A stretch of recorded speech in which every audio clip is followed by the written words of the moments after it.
today we will start our new chapter of U2 that is heat. तो बच्चों heat होता क्या है? हीट का मतलब ही होता है गर्मी. Heat is a form of energy. Heat जो होती है ट्रांसफर होती है एक बॉडी से दूसरी बॉडी में. किस वजह से? जो डिफरेंस आता है टेम्परेचर में उस वजह से. तो बच्चों जब हम दो बॉडीज को इकट्ठा रखेंगे तो हमारे पास क्या होगी? एनर्जी ट्रांसफर होगी. मतलब कि ऐसा होगा हीट ट्रांसफर होगी हॉटर बॉडी से कोल्डर बॉडी में. ठीक है बच्चों. तो अब है हॉट एंड कोल्ड. हॉट का मतलब गर्म, कोल्ड का मतलब ठंडा. हमें कैसे पता चलेगा कौन सी चीज़ गर्म है कौन सी चीज़ ठंडी है? जब हम किसी भी चीज़ को टच करते हैं तो हमें महसूस होता है, पता चलता है कि हाँ ये वाली चीज़ गर्म है और ये वाली चीज़ ठंडी है. दूसरी बात बच्चों, जो हम सर्दियों में कपड़े पहनते हैं, वूलन क्लॉथ्स पहनते हैं, वो हमें किससे मिलते हैं? एनिमल फाइबर्स से. और जो हम कॉटन के कपड़े पहनते हैं गर्मियों में वो हमें किससे मिलते हैं? प्लांट फाइबर्स से. Third one is temperature. Temperature होता क्या है? जैसे कि आपको पता है अगर सर्दियां होंगी तो हमारा टेम्परेचर कैसा होता है? सबको पता है ठंडा होगा.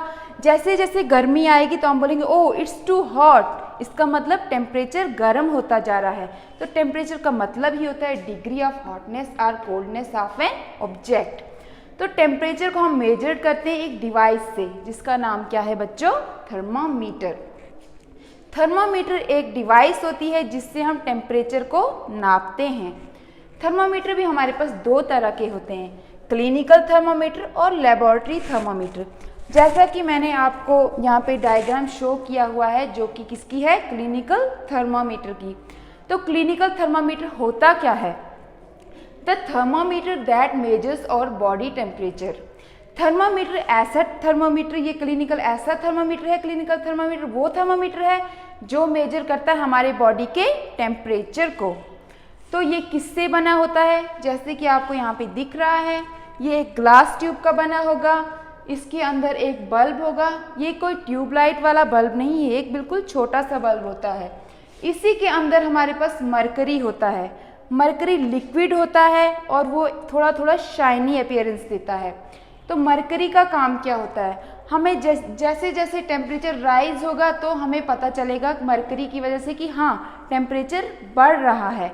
तो मरकरी का यही काम होता है. और जो हमारे पास ये थ्रेड लाइक स्ट्रक्चर आपको दिख रहा है ये इंडिकेट करता है टेम्परेचर, जिसको हम कहते हैं कैपिलरी ट्यूब. और हम रिकॉर्ड करते हैं टेम्परेचर को डिग्री सेल्सियस में. अब जो रेंज होगी ह्यूमन बॉडी की वो कितनी होगी? 35 degree Celsius to 42 Celsius degree.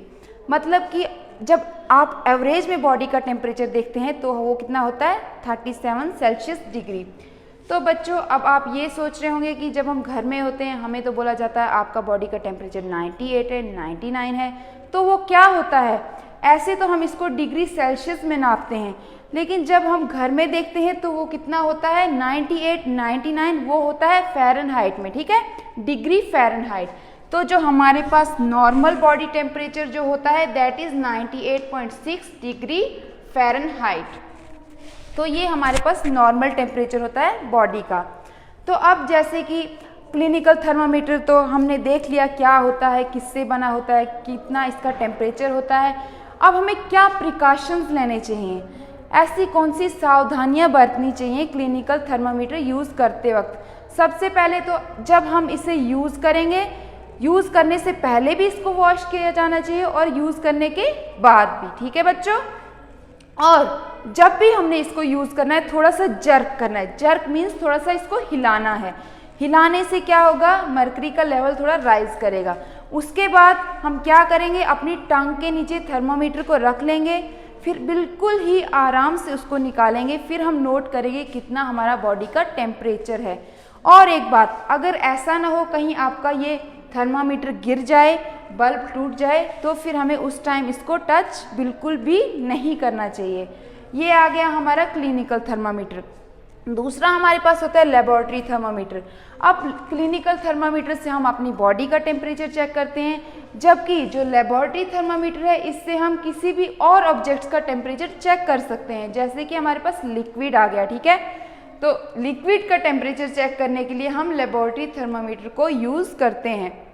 जब हम लिक्विड का टेम्परेचर चेक करेंगे तो एक बात हमें ध्यान में रखनी चाहिए कि जो इसका बल्ब होगा लेबोरेटरी थर्मामीटर का, वो उस ऑब्जेक्ट को चारों तरफ से सराउंड करना चाहिए।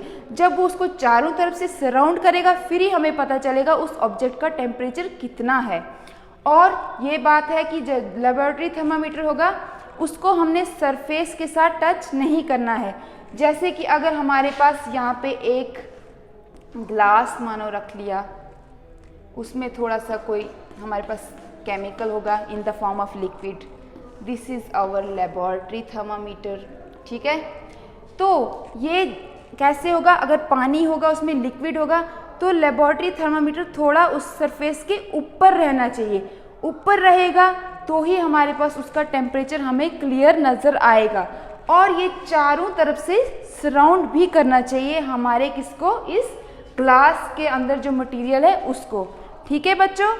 तो इसमें भी सेम प्रिकॉशंस लिए जाते हैं जैसे क्लिनिकल थर्मामीटर के होते हैं। ओके, सो जो हमारा नेक्स्ट चैप्टर होगा इसका जो टॉपिक होगा हम कल पढ़ेंगे। थैंक्स।